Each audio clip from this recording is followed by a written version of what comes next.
ito ay nagbuhat pa sa mga labing matagal nang itinikom na punong-puno ng mga damdaming nagpupumiglas, mga damdamin at salitang nag-aalab at nagsusumigaw.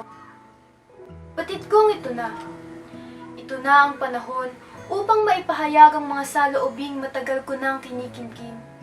At kung patatagalin pa ng isa pang tagpo, ng isa pang pagkakataon, ay lubos akong natatakot. Natatakot na baka isa pa ito sa magiging bahagi ng aking huwad na pagkataong inyong ihuhulma. Napaisip tuloy ako kung saan ako magsisimula. Isa? Dalawa? Tatlo? Ilang taon na nga ba nung ako'y ikulong ninyo sa seldang tinawag ninyong pangarap ko? Ilang taon na nga ba nung inakala ninyong ang mga pangarap na ito ang makabubuti para sa akin? Ngunit paano? Paano kung magkaiba tayo ng pagpapakahulugan sa kung ano ang nararapat at nakabubuti para sa akin? Paano kung ang sinasabi ninyong makabubuti ay siya palang unti-unting wawasak sa aking pagkatao at sa mga pangarap kong inyong inangkin? Matagal ko nang inakala na ang katumbas ng mga di mapilang na tropeyo, medalya at mataas na pagkilala ay ang inyo namang pag-akap sa akin. Sapagkat buhat ng unang pagkakataong umakyat kayo sa entablado para sa anak ninyong inakala ninyong walang halaga, buhat ng isabit ninyo ang unang medalya, ipinasa nyo na rin ang mga pangarap ninyo sa akin. Mga pangarap ninyong hindi natupad na ngayon ipinapaako nyo na sa akin. Sa wakas, nakita ko rin na nagningning ang inyong mga mata, di dahil sa mga luhang dulot ng pagod at pagkadismaya. Kung kaya't patuloy kong sinagad ang sarili kong higitan pa ang higit pa at huwag nang manatili sa sapat na. Ginawa ko ang lahat, kapalit ng pagpapatuloy ng inyong mga ngiti.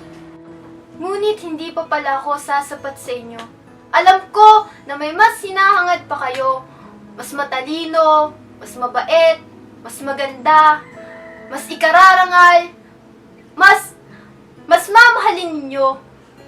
Alam ko na hindi ako ang hiniling ninyo sa may kapal noong bago pa lamang kayo ikinasal. Pero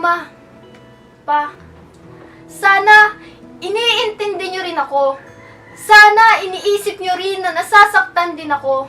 Dahil kahit alam ko na hindi pa sapat ang 33 tropeyo, di mabilang na medalya at matataas na pagkilala, kailanman ay hindi nito matatapatan ang anak na matagal nyo nang hinahangad.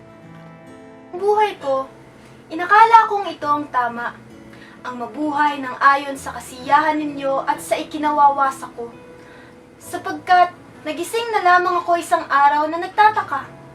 Nagtataka kung sino ako, ano bang ginagawa ko, at ang di nakakagulat na sagot ay isang mahabang patlang na nais, gustong-gusto kong punan ngunit di ko magawa.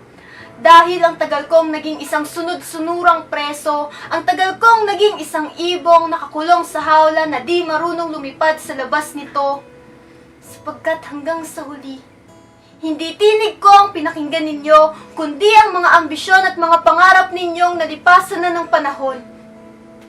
Kaya't sisimulan ko na ang paglaya sa tanikalang ikinapos ninyo sa akin, kung saan hindi ko na mararanasan ng sakit, ang sakit na dulot ng pagkabigo kong abutin lahat ng nais ninyo.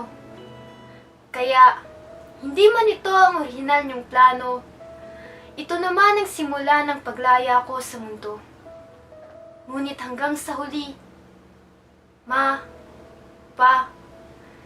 hindi ko maitatangging mahal ko pa rin kayo.